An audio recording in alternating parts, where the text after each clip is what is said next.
ഇറാനുമായുള്ള യുദ്ധത്തിനിടെ Israel പ്രധാനമന്ത്രിയുമായി ബന്ധപ്പെട്ട് പ്രചരിച്ച അഭ്യൂഹങ്ങളിൽ വ്യക്തത വരുത്തി ബെഞ്ചമിൻ നെതന്യാഹു. യുദ്ധത്തിനിടെ നെതന്യാഹു കൊല്ലപ്പെട്ടു എന്നുവരെ വാർത്തകൾ പ്രചരിച്ചിരുന്നു.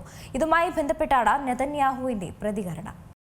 ഇസ്രായേൽ പ്രധാനമന്ത്രി ബെഞ്ചമിൻ നെതന്യാഹുവിന്റെ ജീവനുമായി ബന്ധപ്പെട്ട് പലതരത്തിലുള്ള അഭ്യൂഹങ്ങൾ ഇതിനു മുന്നേ തന്നെ പ്രചരിച്ചിട്ടുണ്ടായിരുന്നു. എന്നാൽ അതിൽ കൃത്യമായൊരു വ്യക്തത വരുത്തിയിരിക്കുകയാണ് ഇതാദ്യമായി ഇസ്രായേൽ. തനിക്കുണ്ടായിരുന്നത് പ്രോസ്റ്റേറ്റ് ക്യാൻസർ ആയിരുന്നുവെന്നാണ് അദ്ദേഹം വെളിപ്പെടുത്തുന്നത്. ഏറെക്കാലം അതിന്റെ ഭാഗമായി ചികിത്സയിലായിരുന്നു. കടുത്ത പ്രതിസന്ധിയിലൂടെ രാജ്യം കടന്നുപോകുന്ന സാഹചര്യത്തിൽ തന്നെയായിരുന്നു തനിക്കും ഇത് അഭിമുഖീകരിക്കേണ്ടി വന്നത്. നിലവിൽ താൻ പൂർണ്ണ ആരോഗ്യവാനാണെന്നും അദ്ദേഹം തന്നെ വ്യക്തമാക്കുന്നു. തനിക്ക് പ്രോസ്റ്റേറ്റ് ക്യാൻസർ ബാധിച്ചിരുന്നെന്നും അത് പ്രാരംഭഘട്ടത്തിൽ തന്നെ കണ്ടെത്തിയതുകൊണ്ട് വളരെ വിജയകരമായി ചികിത്സിച്ചു മാറ്റാൻ കഴിഞ്ഞെന്നുമാണ് നെതന്യാഹു പറയുന്നത്. അദ്ദേഹത്തിന്റെ ആരോഗ്യസ്ഥിതിയുമായി ബന്ധപ്പെട്ട് പലതരത്തിലുള്ള അഭ്യൂഹങ്ങൾ ഇതിനോടകം തന്നെ പ്രചരിച്ചിരുന്നു. അദ്ദേഹം മരണപ്പെട്ടുവെന്നും ബോഡി ഡബിളിനെയാണ് പുറത്ത് കൊണ്ടു നടക്കുന്നതെന്നും ഒക്കെയുള്ള ചില അഭ്യൂഹങ്ങൾ പ്രചരിച്ചിരുന്നു. ഇതുകൂടാതെ AI വീഡിയോകളായിരുന്നു ഇസ്രായേൽ ഇത്രയും കാലം പുറത്തുവിട്ടത് എന്ന രീതിയിലൊക്കെ തന്നെയുള്ള വ്യാഖ്യാനങ്ങൾ ഉയർന്നു കേട്ടിരുന്നു. ഇതിനു പിന്നാലെയാണ് ഈ അഭ്യൂഹങ്ങളിൽ ഇതാദ്യമായി ഔദ്യോഗികമായി തന്നെ വിശദീകരണം പുറത്തുവരുന്നത്. 2024 ഡിസംബറിലായിരുന്നു ശസ്ത്രക്രിയ നടത്തിയത്. അതിനു പിറകെ അർബുദത്തിന്റെ സാന്നിധ്യം കണ്ടെത്തി. 2 മാസം മുൻപ് തന്നെ ചികിത്സ പൂർത്തീകരിച്ചിട്ടുണ്ട്. യുദ്ധസമയമായതുകൊണ്ട് തന്റെ ശത്രുക്കൾ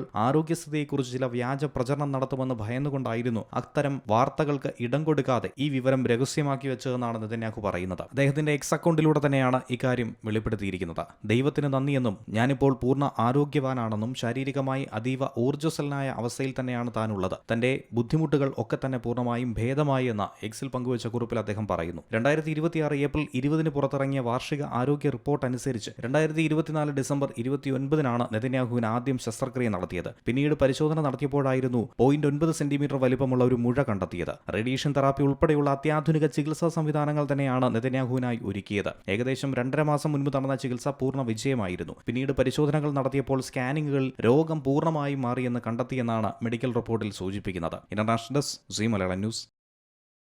ഏറ്റവും പുതിയ വാർത്തകളും വിശേഷങ്ങളും വിരൽത്തുമ്പിലറിയാൻ സീ മലയാളം ന്യൂസ് എല്ലാ ഡിജിറ്റൽ പ്ലാറ്റ്ഫോമുകളിലും ലഭ്യം.